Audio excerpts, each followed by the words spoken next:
If you've been arrested for drunk driving, the first call you need to make is to attorney Ted Morgan. You can't afford to go it alone. You need to know your rights. You need someone with the experience to put your DUI behind you. 7 days a week, 24 hours a day. Call 706-317-5733. Ask for Ted. Call Ted Morgan Law when you need a lifeline. Hey, everybody. Welcome to an all-new episode of DUI Law Real Talk with Ted Morgan. I'm your host, Mike Leon. Ted here is a seasoned Georgia trial attorney. He's got 30 years experience defending drivers in DUI cases and criminal cases in the state of Georgia. And in today's episode, we're going to be breaking down probably one of the most high-pressure moments of a DUI stop. An officer asks you to do the Breathalyzer field sobriety test. What should you do? Should you say yes? Should you say no? Ted's going to break this all down. So, Ted, good to see you as always. Let's start with the first high-level question that everybody's probably wondering. You get pulled over. They ask you to perform the field sobriety test. Are those tests, actually required in Georgia state law? Hey, Mike, and it's great to be back with you again. Thanks for having me. And so the short answer to that question is no. Field sobriety tests are voluntary, and it's unlikely that the arresting officer is going to tell you that. If you ask, they may say, no, you don't have to do it. But, they're going to pressure you to do it. They know they would rather have it than not in most cases. But yeah, Georgia law is very clear on it. It's not required. Now, that's not to say that I recommend that you sit in the car and be combative. That would be not good. But yeah, you can just politely say, yeah, I'd rather not do the test. They'll ask you why you don't want to do it. And you can say, I just don't feel comfortable doing them, or I don't believe in the field sobriety test. But yeah, they are absolutely voluntary in the state of Georgia. Can you kind of break down a little bit of like what these standard tests kind of look like, and what basically are the officers looking for with those tests? Yeah, sure. So let's just do the most common, and that shockingly is the standardized field sobriety test. They're standardized, meaning, Mike, that these tests were developed probably back in the 70s, I believe, when they were first validated, as they say, through studies. They actually dosed people up with alcohol at varying levels and then let the officers run the field sobriety test. They're looking for certain clues in each one, and then they make a decision to arrest. These tests were originally just validated to predict the blood alcohol, not necessarily impairment. But so the three major ones that you see are horizontal gaze nystagmus, HGN, we often refer to it. They're going to put a finger or a stylus in front of your nose about bridge level, and they're going to go back and forth testing each eye. It's supposed to be about 16 total passes, this being 1, this being 2. And they're looking for nystagmus, which is your jittering of your eyes there, that you can't hold it out here without your eyes jittering back. A second very common is I call it walk and turn. Some people call it heel to toe, because they ask you to assume a starting position, walk heel to toe down 9 steps. You make a rotation on your feet to turn back the direction you came from. Walk 9 more steps, heel to toe. And, of course, kind of hands down by your side and without missing the heel to toe, without losing your balance. The third is one leg stand. Just exactly what it sounds like. You get to pick which foot you want to stand on. You raise the other one 6 inches off the ground, and they want you to count 1001, 1002. And frequently I see folks say, well, how long do I count? And the officer says, I will tell you when to stop. He's timing it. It's supposed to be 30 seconds and no more. So they're wanting to see if you can do that for 30 seconds. Those are the three standardized field sobriety tests. And then frequently you see what I call the portable breath test, or the Alka sensor. It's a little handheld device, and they put a little tube on it, usually unwrap it right in front of you, and they'll ask you to give them a breath sample. But that is not the pivotal blood alcohol measure, but it does give them a digital blood alcohol reading from your breath. It's just at least in Georgia, the blood alcohol from the PBT is not going to be admissible, whereas the other field sobriety tests, generally, those are going to be admissible in evidence. When they do these tests, is it to prove that someone's impaired, or is it more about maybe helping the officer build a case that, hey, you're going to fail this, you are, legally impaired? So it's really both. It's all of the above. Technically, Mike, these tests, the first three I mentioned, HGN, walk and turn, and one leg stand, those tests are validated to this day through different validation studies. And I'm using that term loosely because we defense lawyers don't particularly agree that these studies are very scientific, but they are validated only to predict your blood alcohol level. A lot of officers, though, will try to testify that I deemed the individual impaired. And in a technical sense, and in a real sense, these tests were not scientifically validated to predict whether someone is impaired. But from a practical standpoint, if a jury's watching you on a video trying to do these tests and you just can't seem to do it, what are they going to conclude? I think they're going to conclude that they may not use the word impairment, but that's what they're thinking. But the officer's trying to build his case. It's, like I say, they're standardized. He's building his case for probable cause at the very least, because he needs probable cause if we're going to hold in anything he does with you after arrest, which we may talk about here, okay? Yeah.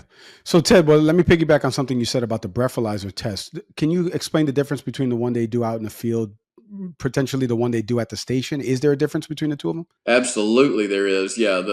Usually in most jurisdictions, the field breath test is the Alka sensor. It's really just fits in the palm of your hand, and the officer would unwrap it in front of you and stick a little tube on it and say blow, blow, blow, blow, blow. And that device does give them a digital reading of your blood alcohol level. But at least in Georgia, and I would argue in Alabama as well, that reading is never going to be admissible in court unless, of course, the defendant puts it into evidence. And even then, I think the prosecution could object, because in Georgia, the GBI has not approved that as a device for measuring your blood alcohol. Now, the one that does count, if you do it, they read you your implied consent advisement and ask you for a breath test, then they're taking you down to the jail most likely to perform a breath test on what's called the Intoxilyzer 9000 today. It's been the 6, the 7, and the 8. Now it's the 9000. It's a fairly large machine, and it's got a kind of a mask thing that they give you, and you blow into this tube. And now that one does give you a blood alcohol measure based on your breath. And it is, all else being equal, it is admissible, assuming other things in the case are up to par.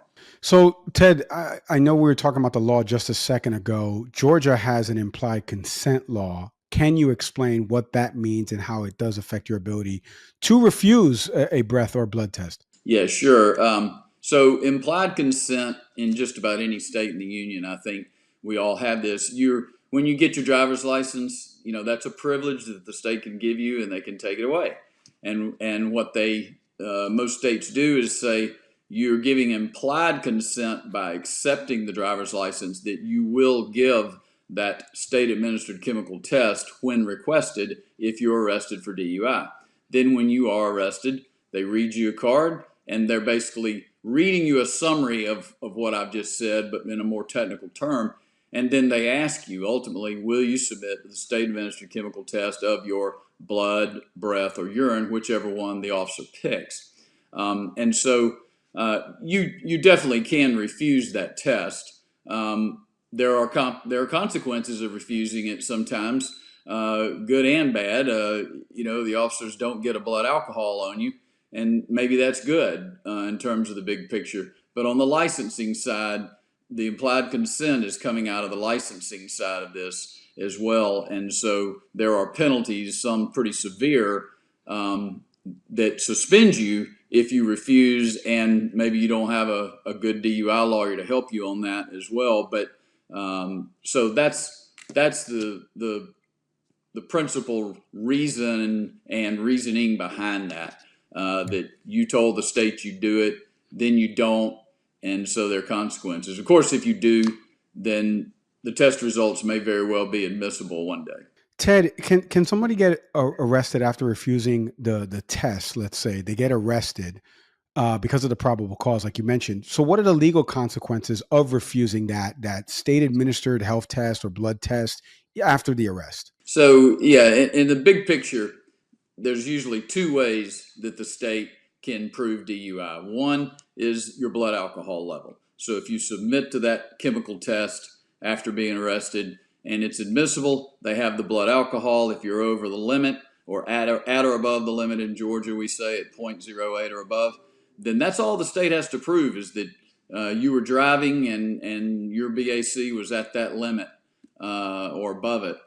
The second way is what you're driving at with that question a little bit, Mike, is if you refuse the state administered chemical test, they can still arrest you for DUI and they can still win. They can still prosecute a case depending on the facts and circumstances. And now it's more about why did the officer pull you over and how did you look and sound and perform roadside, because they're not going to have a blood alcohol. But that doesn't mean that you can't be convicted of DUI. It's commonly called a DUI less safe because that's what the statute literally says, under the influence to the extent you are less safe to drive. Ted, let me ask you, in your legal experience doing these types of cases and stuff like that, somebody refuses the test. Does it make them look guilty in court, or does it actually help the case? Mike, that's a common question, and there's just not a clear answer, because I think some people would agree sometimes if, at that point in the evidence, you've been stopped for some reason. You have maybe been asked to do some field sobriety tests. And if you looked horrible and were driving horrible up to that point, and then you refuse and the jury gets to hear that you refused, it's probably just icing on the cake, right? It doesn't take a rocket scientist to figure out to add all that up to say, well, you refused because you knew what was going to happen there. And that's what the state would argue. But in other cases, maybe you were pulled over because your tag light was out. And maybe during the field sobriety test, you did well. Or at least the officer may not say that, but a jury could look at it and make their own decision. And then you refuse the test.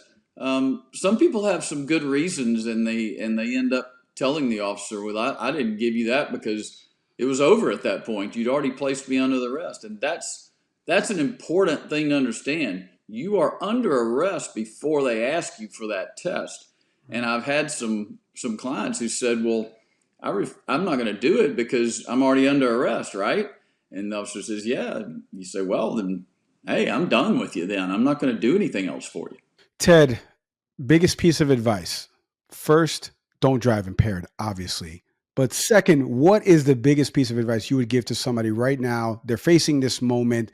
They're about to potentially embark on this. They don't know later on tonight. What should they do, according to Ted? Well, if you're saying after arrest, I mean, I think I'm of course biased. I'm a DUI lawyer, but I can honestly say there are always things a good DUI lawyer can do to improve your situation. I'm not saying that hiring a DUI lawyer automatically gets you out of the DUI, but I can say if you don't, you're probably not. And if you do, you're probably going to get a much better result in the end. Mike, there's many things that we can do, and one is huge, is the licensing side. There are quick consequences in a DUI case sometimes to your license that we can't avoid, even if it's only temporary. And sometimes it's a permanently a better solution. So yeah, you've got to be smart and just try not to decide that that you're cooked and that everything's over just because you were arrested. That's a bad decision right there. So I'd say get a DUI lawyer. Get a DUI lawyer. Ted, thank you for the time and insights on this. We truly appreciate it as always. Well, thank you, Mike. We're always available and ready to answer questions here. Thank you for your time, though. And thank you to everybody out there listening to this episode of DUI Law Real Talk. If you've been charged with a DUI after refusing a breath test or even after taking one, do me a favor right now. Visit tedmorganlaw.com to connect with Ted and the team. He's going to help you understand your rights and build a defense for you that actually fits your situation. As always, share this episode with someone that needs to hear it. Like, subscribe, leave us a comment and review. As always, I'm Mike Leon. We'll see everybody next time.